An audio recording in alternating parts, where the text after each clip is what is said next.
I want to talk about a little bit about how things are changing and where we're likely to go in the future.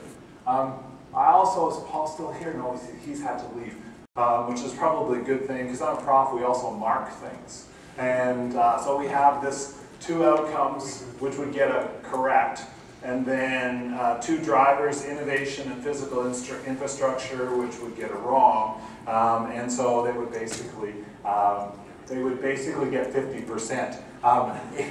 Because innovation isn't a driver, and I'm just teasing them because I really think the things they're talking about are really important and they're right.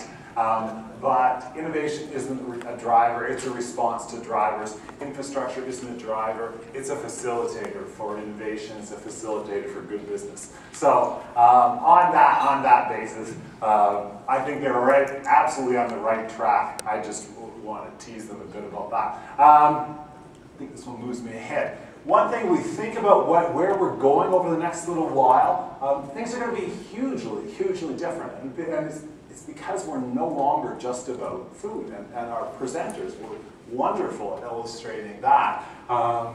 I learned more about the problems my dog is going to be facing over the next little while than I really anticipated, but I mean, it really is amazing that some of the changes. And so, you know, the big categories that change for us are we're still in the food business, and we're going to be in the food business for a long time, and that's important to us. But now we're also getting into the health business, and not just our health, our pets' health. We're really focused on the environment, and we're really focused on energy, and you get all of those sorts of things. And I'm really glad the baklava was full of navy beans, so I don't have to worry about it being fattening. So there's a whole lot of stuff that's happening, and things are changing. And it is being driven by global changes, and I'll make sure these slides are available for Laura will have them, so that, and there are way too many, by the way, I just talked too fast. But it is being driven by the way the world is restructuring the food industry, and we're seeing that all over the place. It's being driven by food security, climate change, water, all of those things are the drivers. And we're competing against some very tough competitors who are not going to let us even keep our markets, much less give us more of the markets if they have anything to say about it. And so that's huge for us. But it's actually a good thing that all those people are really coming into play, because we've got a lot of issues to deal with over the next little while. We're going to have to adapt to this global warming and more volatility. It's around here. It's hard to say that it's actually global warming lately this spring, and it certainly doesn't look like a desert. But you know, this volatility is pretty well documented, and we're going to have to deal with that. And so a lot of the programs that we see in terms of like crop insurance and things like that, those are probably going to play an even more important role in the future. But is that where we should put all of our money? I'm not exactly sure. There's also a recognition that agriculture is part of any solution to almost any of the really big problems we have to deal with. And if you read any newspaper, watch any news, have you ever seen in your life so much coverage for ag and food as we've seen in the last sort of couple of years? It's always on the cover of the Globe or the Post or the local papers. It is amazing how much coverage, and it's not just one thing. And so there's people are looking at us as being part of the solution. And just the fact, and by the way, I love these councils. These are awesome organizations because I really think they do the right thing. But just the fact that I moved from Guelph to a mainstream business school who really had nobody in ag is a sign of how much the world is changing. And the Ivey school that I'm at is very happy that I'm there because it's connecting them to an industry they didn't think was really in their sphere of interest before, and now they're saying it's very big, it seems to be important for so many different things, and we're always bumping into it, but we don't have anybody who knows anything. So it is really, we're seeing a big change right across it. There's also a feeling that ag is part of the problem, and agriculture and the food industry have to do some things differently, and they owe it to society to actually change things. the whole business of price volatility doesn't really matter which grain you look at. The curve looks like this, and that's oil.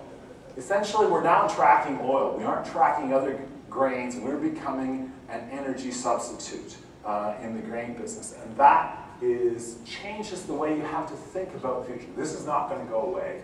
This is actually probably going to increase in terms of the tie between food and fuel and the relationship. So that means risk management strategies have to also think about what's happening with energy as well as what's happening on my fields or in the markets that I'm playing with.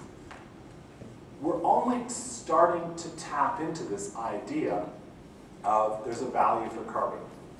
And that value for carbon is one, whether we sequester it, whether we turn it into biochar, that value for carbon is going to be a legitimate market that farms can access, certainly by 2020. I don't think there's any doubt about that. We're starting to see governments, certainly in Europe, they're doing some of this. We will see energy crops, we will see carbon sequestering crops, we'll see a lot more focus on this, and the more it becomes the market, the more value we're going to see in there, and then other companies will trade. And so they'll trade with farms to be able to release their carbon at a very high cost and then buy essentially your carbon credits. We will see that. It's going to be driven by those kinds of people. Walmart, when Walmart says, everybody in the industry, I want you to do things a little differently, people in the industry go, I think I feel like doing things a little differently. And this sustainability index, 15 questions around sort of these categories, energy and climate. What do you do? And it's not, we're asking you what you're doing about that. We're asking you, how much energy are you using? What are you doing in terms of CO2? And what are you going to do to improve that next year? That's the kind of stuff that we're going to have to deal with. And then they're going to say, how much material did you use shipping that pet food to me? And how are you going to reduce that next year? Nature and resources, what are you doing in terms of sourcing your materials? Where are you getting them from? How are they being produced? And finally, what are you doing for the communities that you're involved in and buying from and working with? All of those things, Walmart's going to be asking questions and wanting measures. There's a really interesting case in the dairy industry in the US where they looked at, first of all they said, Walmart's got this new index. What the heck is that going to mean to us? And they figured out that what it's going to mean is that somebody's going to come up with a whole bunch of measures, and they said either we can let Walmart do it or we can do it. And so what they did was and this stuff's on their website, then I just pulled one of the slides.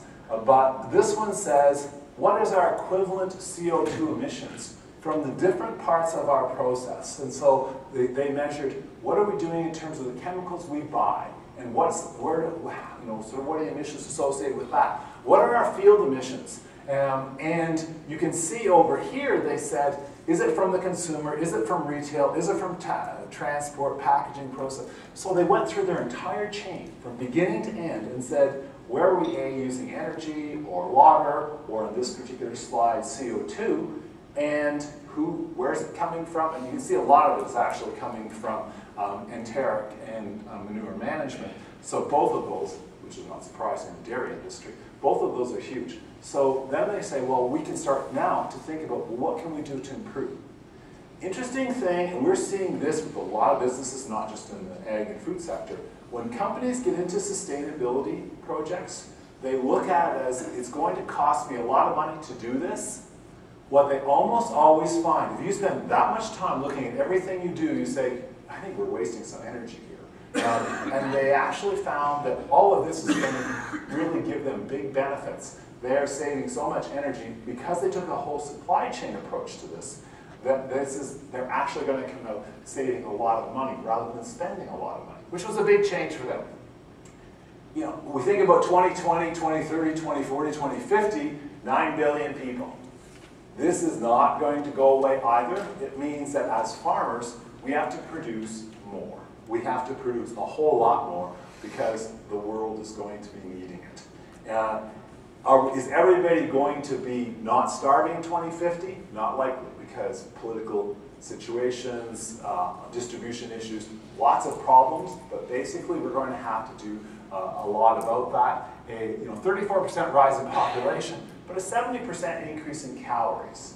And that's because people, when they become richer and they move from $1 to $2 to $10 a day in incomes, they start to buy more animal protein. They start to buy more milk, they start to buy more cheese, and you can see pretty much everywhere back there, pretty much ooh, I just cleared that off. Which one's mine? I don't have one. Forward and left is back. I don't have a little laser. Okay, I don't have a laser. Anyways, you can see pretty much everywhere, so except Africa, is going to increase the amount of calories they get from animal protein. And that means you use more grain. And so grain markets are going to keep going up because of that. And we're seeing pretty good evidence that there's a lot that we can do. And we're going to be able to do a lot more in the future. Sub-Saharan Africa is going to remain a mess unless we do something to put more of our science into their crops. And that can be simple genetics, it can be using hybrids, using fertilizer, it can be biotech. But somehow we actually have to help them out with that, because that's ridiculous. Biotech, for this, biotech is going to be absolutely critical. You're going to see GM wheat at some point. We're not exactly sure when we're going to see GM wheat, and there's going to be a lot of resistance, and it certainly isn't likely to be led by Monsanto, but we're going to probably see that. But there's a lot more than biotechnology we're going to be using in the future. We're going to be using genomics, because you can actually achieve a lot of the same things without biotech solutions, without taking genes from other places, by upregulating, downregulating, understanding the entire genome of the plant or animal. You can achieve a lot there. Nanotechnology is just starting to come into place. It's more in play in the food industry in terms of some of the packaging and some of the delivery systems, but the whole area of computing, biocomputing, information, all of that. How many people there? Now we're talking about farms where everybody around the farm has an iPad. So you're going through and checking the animals, you punch stuff into your phone, your iPhone, your iPad, your RIM, your BlackBerry, and you start to essentially exchange information with the system that's monitoring. Huge changes there. And the lastly is we're still going to need good genetics, we're going to need good soil management, and we're going to need good fertilizer and spray. So all of those things are going to be this is not either going to go. This is, in the next 10 years, I do not see this changing, the whole resistance to GM crops in Europe. There's one thing that will change resistance to genetically modified crops. It's when consumers actually see some real benefits. And I've always said, you want GM crops to do everything. If you can do something that grew hair, then I think you'd have GM everywhere in the world, really quickly, because it's among half the population. Anyways, so we actually have to produce something where the consumer says, this makes sense. I'll take what they perceive as a risk in eating GM because there's a value to me. And right now, a lot of Europe and Japan don't see that. And so I don't think they're going to change very fast. They have no incentive. We have lots of conflicts that we're going to have to deal with and address. And we have to think about how we're sending messages on those things. The biotech versus non-GM, that one never goes away, and it doesn't go away here domestically either.